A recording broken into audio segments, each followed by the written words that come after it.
So right off the bat, we've got another arena, a real arena. It's kind of a boring arena, if you ask me. That's another big criticism Under the Mayo had in his his first review. I'll get to that. He said that the levels in The Ancient Gods 2 feel like Unreal Tournament 99 maps, all just strung together with random hallways. And, I mean, he's not wrong. I definitely think that when it came to designing the arenas for this expansion, they didn't really have time to do any complex layouts. They just had to rush out the most basic kind of multiplayer arenas with multiple levels. Like, this is just a very bland arena. The lighting's not that great. I don't know. But, yeah, so I'll talk about that. Under the Mayo has now released his second review, and to be honest, I didn't even watch the whole thing because most of it, the first 3 minutes is basically just him addressing the issues of the review bomb. The rest of it is basically the same except for some cutting out of complaints. But, I don't know, around the 14-minute mark is where he really loses me. In the original review, he said something I really agreed with. id Software really shouldn't compromise their vision for the Doom game. In his new review, he basically says the exact opposite of what he said in the first review regarding difficulty.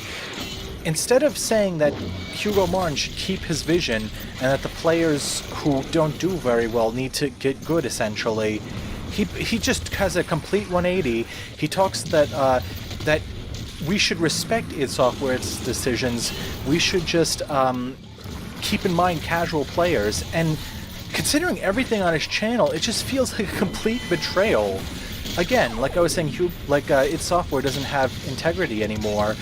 Under the Mayo has now lost whatever integrity he had.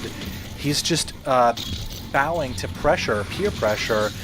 Just the fact that he's just been shilling this game for an entire year now, and now when he finally has his honest-to-God opinions on it that are not like 100% positive, he has to just retcon his own opinions and rewrite them to fit the tastes of, like, you know, idiots on Reddit who think, like, no matter how bad the Doom series gets, they'll just blindly love it. And it's like, I mean, I guess that's YouTubers for you. You can't really be honest on YouTube, or you're going to lose subscribers and therefore your livelihood.